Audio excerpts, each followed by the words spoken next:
welcome to the great detectives of old-time radio. From Boise, Idaho, this is your host, Adam Graham.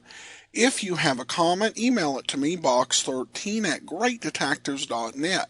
Follow us on Twitter at Radio Detectives and become one of our friends on Facebook, facebook.com/Radio Detectives. Before we do get started, I do want to let you know this program is brought to you by the financial support of our listeners, and the listener support campaign continues.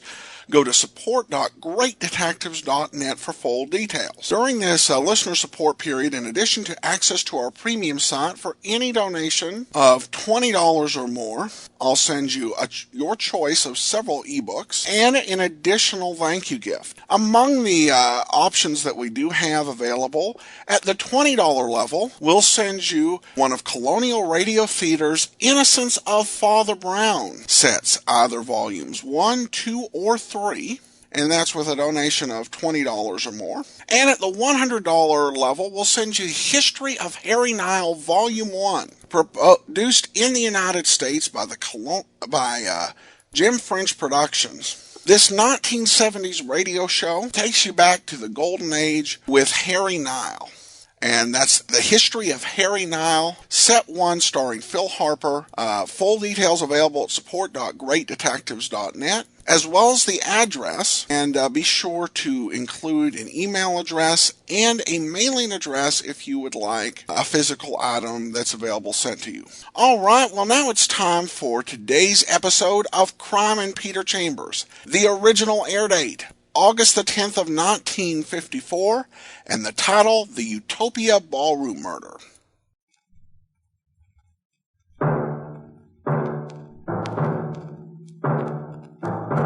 Crime and Peter Chambers.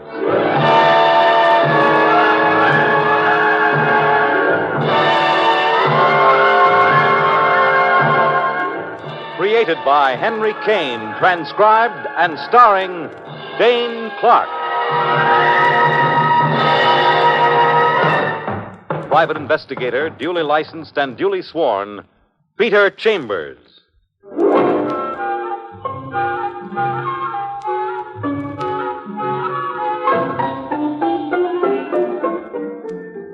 You're a private eye. That's your business. Anything else? That's for laughs. You hope you can mix a couple of laughs with this one, because the client that's sitting opposite you, you'd like to have a couple of laughs with. She's got black, limpid eyes, black, glistening hair, shining white teeth, and red lips. And her figure, it's got more curves than a swindle artist can throw at you, and they're much more interesting. Her name is Tina Diaz, an American of Castilian extraction. You're very handsome, Mr. Chambers. Much more handsome than I'd expected. We're supposed to be talking about murder, Miss Diaz. Tina to you, Mr. Chambers. Or may I call you Pete? Yes, you may call me Pete. No, Petey. I think I like that best. Look, you call me whatever you want, Miss Tina. Now, let's get back to business, huh? About Winnie Brown. Who was murdered last night. I saw the item in the newspapers. Shot and killed in her apartment on Central Park West. Now, why haven't you gone to the police with this instead of coming here? Petey, I wasn't particularly fond of Winnie Brown. We happened to be earning our living the same way as dance hall hostesses, both working in the Utopia Ballroom. And both of you interested in one of its patrons, Gordon Phelps. Playboy, millionaire, man about town. I was interested, but Winnie won out. To be frank, I didn't like it. Of course, that was before I met you. Let me hear about Gordon Phelps. First, he was interested in me, and then he shifted to Winnie. We're all over the joint. All over the dance palace, the Utopia Ballroom. There was a rumor that Winnie was blackmailing him. So, don't you think the police would be interested in that? Yes. But I'm not going to deliver that information. Why not? Because Gordon Phelps is a right guy, that's why. Maybe I ought to call him, huh? And get it straight from the horse's mouth. You won't be able to reach him. Why not? The Phelps mansion is on 56th and Madison. You won't find him there. How do you know? Because he's been in touch with me, which really is why I'm here. Right now, he's in a little place that he has down the village, a little hideaway he keeps. You know the phone number? 102-1110. Want the punchline, Petey? Honey, from you, I'll take anything. He sent me. Gordon Phelps sent me. He's waiting for your call. All right. 1, 2.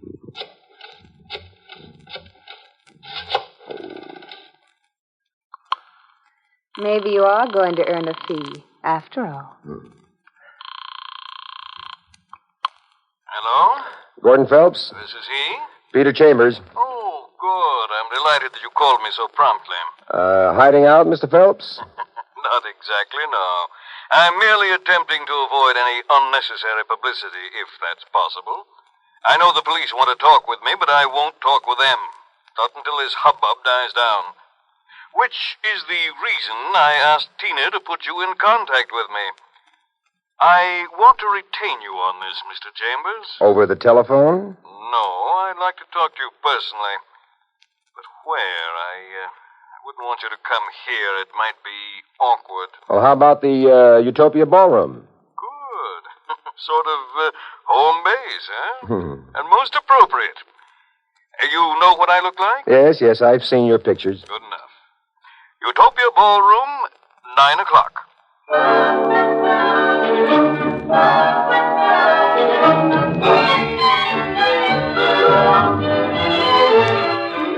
Reluctantly, you kiss off the lush and luxurious Tina Diaz. You try to get through to your friend, Detective Lieutenant Louis Parker, but he's working nights. So you march to a dull day, and then at 8:30, you're at the Utopia Ballroom. You're a little early, but that's the way you want it. Utopia Ballroom. They're all the same all over the world. Dim, dark, and rather delightful. And the girls, young, beautiful, a little hard, garbed in clinging gowns, all shapely and vivacious. But that's not all you see. You clamp on to a couple of points of real interest. Snowtime Cummings and Mousy Lawrence, a couple of top narcotics pushers of the West Coast. And you wonder what they're doing here in the East. And then Tina Diaz approaches, and she takes your breath away. Tina Diaz, sheathed in red silk. Want to dance, handsome? No, you know I'm waiting. Here, you gotta buy tickets, but for you, Petey, it's for free. I'd love to hold you close and dance. Oh, honey, I've got a date with Gordon Phelps, you know that. Yeah, okay. See that table over there? Way over there where it's dark? That's his favorite table. Uh-huh. Sit there, and when he comes in, I'll send him to you.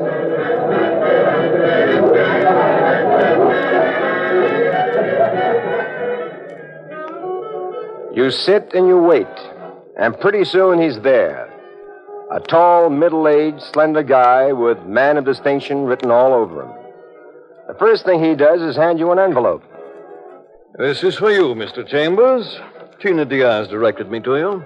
What is it? Your fee, $1,000. I hope that's acceptable. It's acceptable. Sit down, Mr. Phelps. Thank you. You know your job, Mr. Chambers. I want to know who killed Winnie Brown.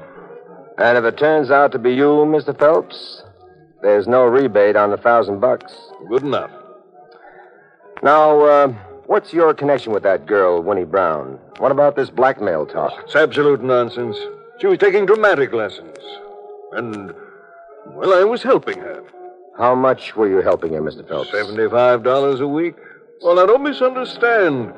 It was purely an act of charity. The girl had talent. Yeah, sure. Now, look, so what's with this blackmail pitch that everybody's talking about? Oh, rumor, gossip, and nonsense. She probably boasted that I was helping her, and, well, you know, a place like this, tongues get to wagging. Did you visit her apartment often? As a matter of fact, I've never been to her apartment. Okay, you've never been to her apartment. Now, look, somebody did kill her, Mr. Phelps. Any ideas that you can kind of throw into the hopper? Well, there are two people. There's Tina. Tina Diaz? Yes. Perhaps, in a sense, it was my fault. Because it was Tina's belief that Winnie had won me away from her. There was bad blood between those two, and I know for certain that Winnie was in mortal fear of Tina.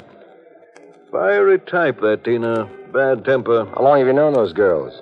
Oh, I met them about a year ago. Now, you said 2 people, Mr. Phelps. Who's your other candidate? Johnny Hayes. Who that? The man that owns this place. His office is upstairs. A couple of nights ago, I knew that Winnie was in his office, and I was going up there to sort of pay my respects.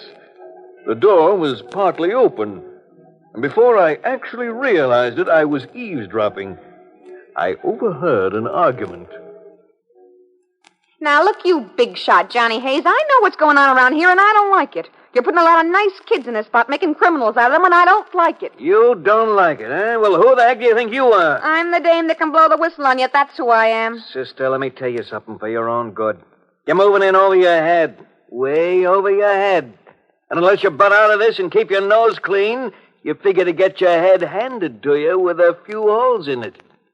And that's final. And so's this final, Johnny. Unless you put a stop to this thing within a week, I'm going to the cops. And you'll get your head handed to you. And it's got holes in it already. And that was that, Mr. Chambers. I heard the way he spoke to her, and that was a threat. A definite threat. There are no 2 ways about it. Yeah. I suppose I go up and talk to this Johnny Hayes. Suit yourself. Can I quote you on that overheard conversation? Certainly, why not? Well, if there's nothing more, Mr. Chambers, then I shall be going. You know where to be in touch with me. I'm sort of hiding out. I just don't want to mix with the police or make any public statements. Not until this thing is completely finished.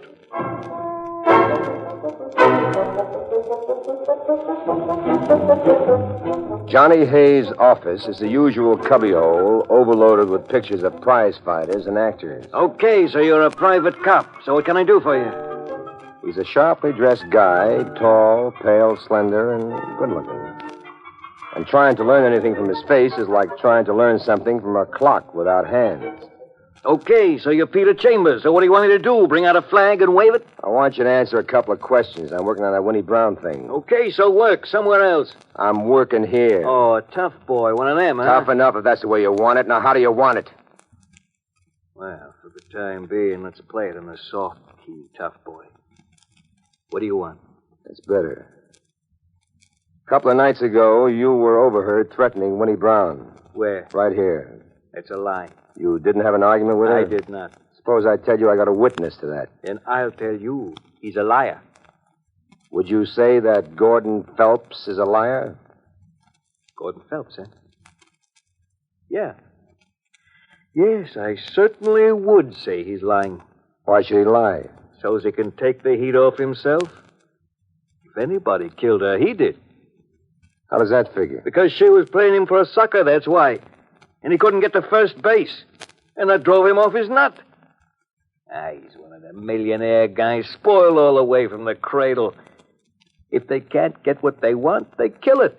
So's no one else can get what they can't get.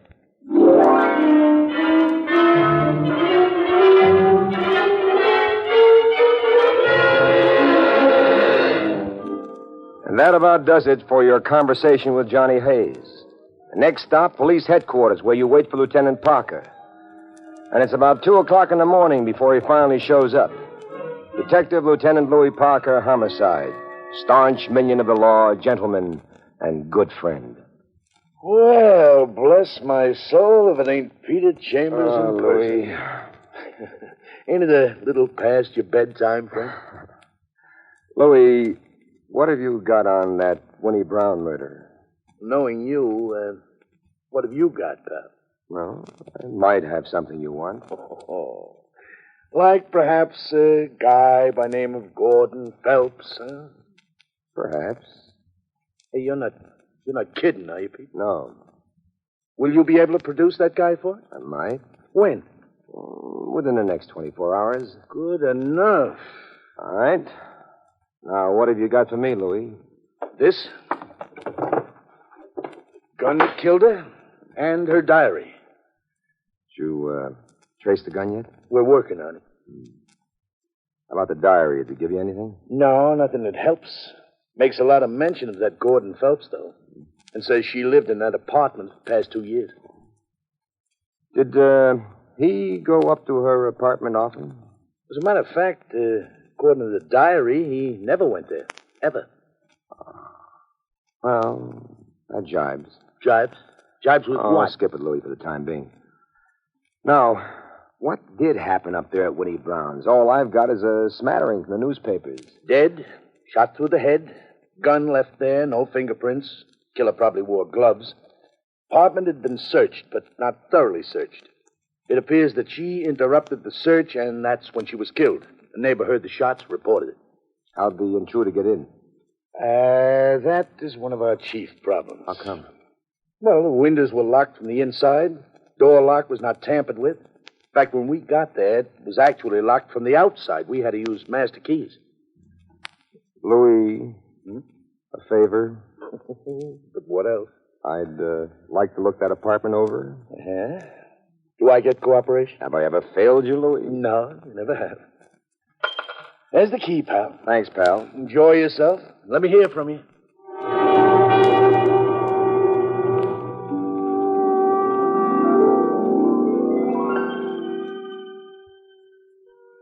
It's 2 well-furnished rooms on Central Park West near 75th Street. You give the joint a quick going over, and you come up with nothing. You're just about to start a return engagement, this time more intensive, when you hear an instrument fumbling in the door lock. You douse the lights. You take up a stand behind the door. And when the door opens, you jump him. But the hymn is soft and pliant and nice to the touch. And when you get the lights on, the hymn ain't a hymn. It's a her. Tina Diaz. Oh, you hurt me. Help me up. Please help me up. Hey, with a picklock in your hand yet. Oh, you Tina Diaz, you naughty. Help me. All right. Up you go. Hey, You hurt me. Right here. Sorry. Kiss it, Petey. Here. Right here. Much better. Okay, now we finished playing post office. Let's start playing detective and suspect. What are you doing here? I didn't kill her. Please believe me, I had nothing to do with So her. what are you doing here? I came because I'm afraid. Oh, that makes a lot of sense. You came because you're afraid. I don't get it. I was afraid they'd mix me up in her murder. You see, a long time ago I threatened her. But she's dead. She can't tell the police you threatened her. It was in writing. I still don't get it. Listen, I have a temper. I flare up. When Gordon Phelps became interested in her, I felt that she'd tricked me. At that time, I went away for a vacation. I wrote her some letters, threatening letters. Well, later, when I returned, she told me she'd saved those letters for insurance. I'm sure the police haven't found them. Otherwise, they'd have picked you up. Yeah, that's right. So they're still here. Well, I don't want to be involved. So I borrowed this picklock, and I came here tonight, took some time off from the dance hall. Okay, sweetie, okay. Now, let's see. Let's look together. Let's see. I'm, Winnie Brown. I'm a girl who works in the dance hall. I have a 2-room apartment. I have some letters that I want to hide. Where would I hide them? I'm a girl who's influenced by movies, comic strips, television. Tina. Yeah? Help me take that picture off the wall, that big one.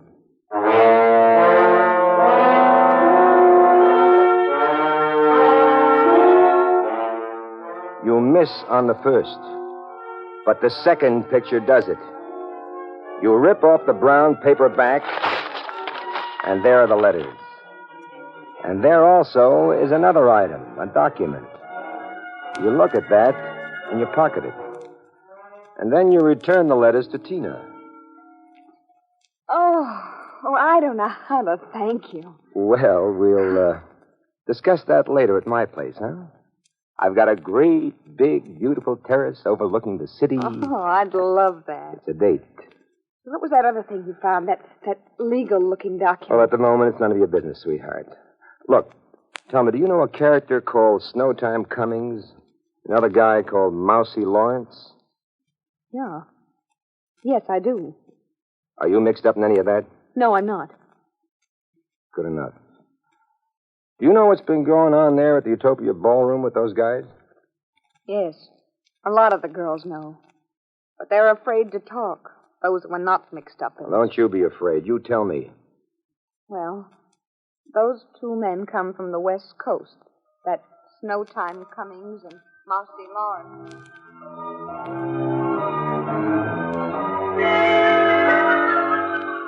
You call Parker and you call Gordon Phelps, and then you and Tina and a lot of cops and Parker and Phelps are all gathered in Johnny Hayes' office. Snowtime and Mousy have already been picked up, and now Parker points a finger at Gordon Phelps. You, Mr. Phelps, just in case you're remotely interested, the gun that killed Winnie Brown was your gun. Well, that doesn't mean a thing, Lieutenant. I gave her that gun 6 months ago as a gift. You're pointing the finger at the wrong guy, Louis. Well, who's the right guy? A little bit to your left. Correct. Johnny Hayes. Me? Why, you dirty little... Oh, shut up. Let him talk. Those two West Coast hoods were passing narcotics right here in this dance hall. They terrorized some of the girls into working for them.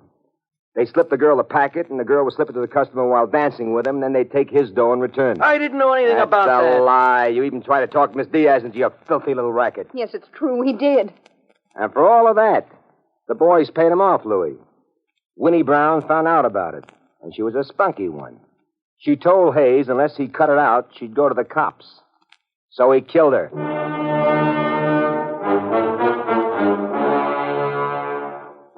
Johnny Hayes is all washed up, and he knows it. Suddenly, he pulls a gun from a drawer, and he points it at you. But it's Parker shooting the gun out of his hands. Good old Parker. Then everybody heads for downtown, police headquarters, and there you clean up a couple of loose ends with the lieutenant.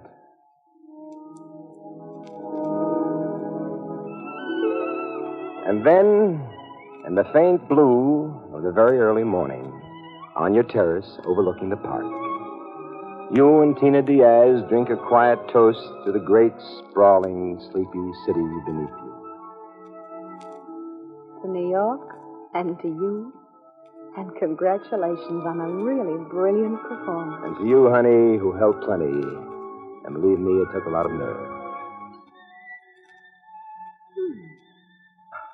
But how were you so sure it was Johnny? Well, first, whoever killed her had used the key to go in. And when he left, he actually locked the door behind him. So? Well, there was plenty of motive for Johnny. Phelps had heard his threat, and you gave me the rest of the information. That made me very sure that he was our boy. But that document stuck behind the picture was the clincher. What was that? That's what he was searching for. What might tie him into it. It was a legal separation between Winnie and Johnny Hayes dated 6 months ago. They'd been married, husband and wife, and they'd broken up. And back in my mind, I was looking for somebody with a key to that place. And who else would that be but the legally wedded husband? Real little old brilliant Sherlock Holmes. Well, try. I like you, Petey. I like you very much. Oh, and I like you. Petey, you make a lot of money, don't you? I do all right. Well, I was thinking... I work pretty hard for a living, and I don't earn very much. Sure. And I was thinking that if you had confidence in my ability... Oh, I have confidence in you, honey. Well, I know a dramatic school. It's only $75 a week, and if you could lend it to me and... Well, what's so funny? Nothing. Except this is where I came in.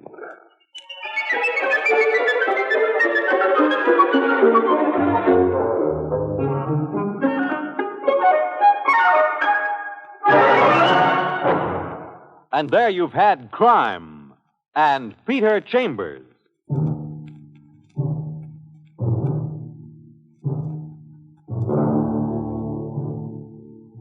Dane Clark was starred as Peter Chambers. Crime and Peter Chambers was created and written by Henry Kane.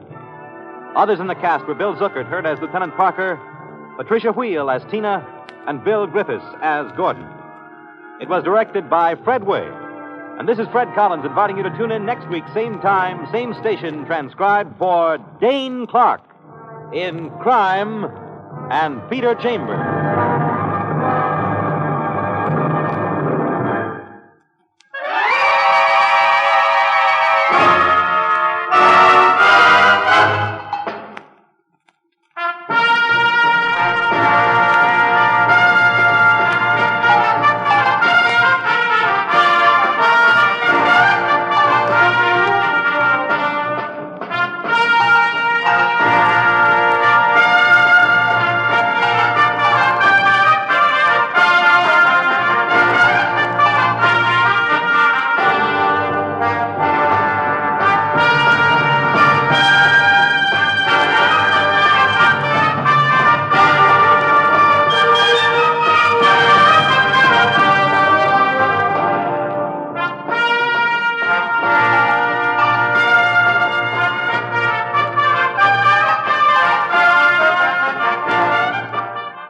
Crime and Peter Chambers has come to you through the worldwide facilities of the United States Armed Forces Radio and Television Service.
Welcome back.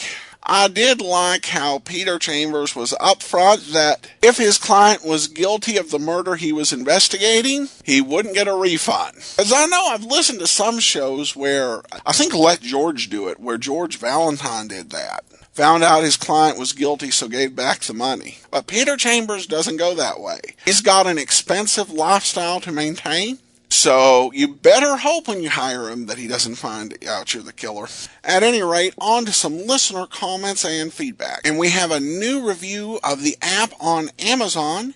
Anne says simply, I love this app. And then we have a tweet from Caden who says, I devour old-time radio detective stories.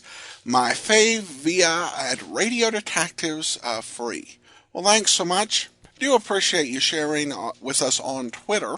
Now, I'm going to have a somewhat unrelated discussion, because in the past, I've discussed cities where the golden age of radio really came from, for the most part. You had New York and Los Angeles as the two prime cities from which Golden Age productions were come, because you had a little bit of movie industry in New York for a few years until it all ended up in Hollywood, but still in New York you had Broadway and a lot of theaters. And eventually, a lot of television soap operas would come out of New York City. And of course, Hollywood was teeming with talent. Young film stars could come in and do some radio dramas. And then, in addition to that, we've mentioned a little bit that Chicago had a lot of radio dramas. They had quite a few comedies, most famously Amos and Andy and Lum and Abner,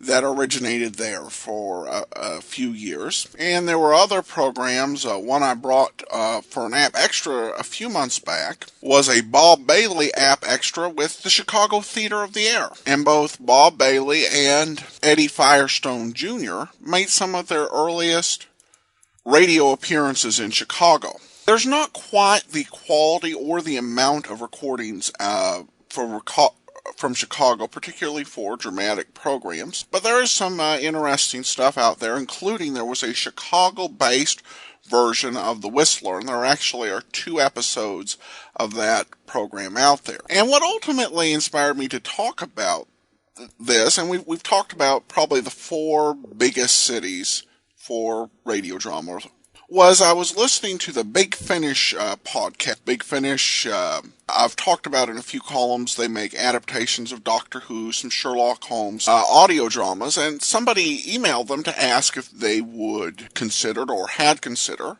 adapting some American audio dramas, particularly those that were made in Detroit.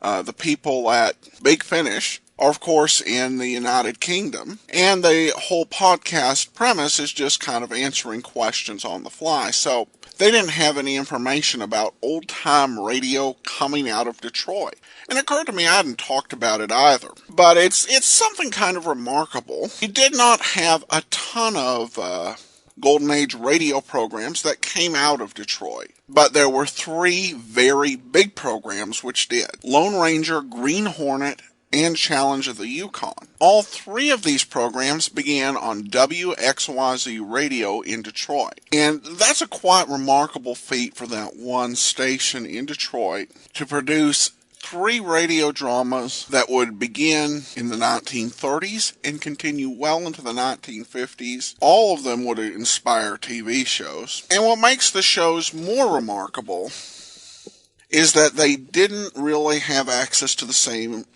talent pool that Hollywood programs did. So, I've neglected to mention Detroit when I've talked in the past about cities that produced great radio programs.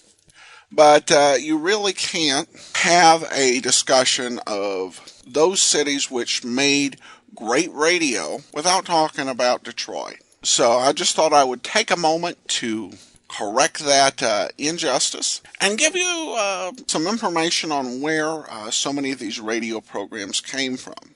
Alright, well that will do it for today. We will be back tomorrow with the adventures of Philip Marlowe. Our listener support campaign continues, and you can support the show at support.greatdetectives.net. Among the thank you gifts we have, at the $100 level, I'll send you a copy of Michael Hade's great book on the adventures of Superman over radio and television in the 1940s and 50s called Flights of Fantasy. In the meantime, send your comments to box13 at greatdetectives.net.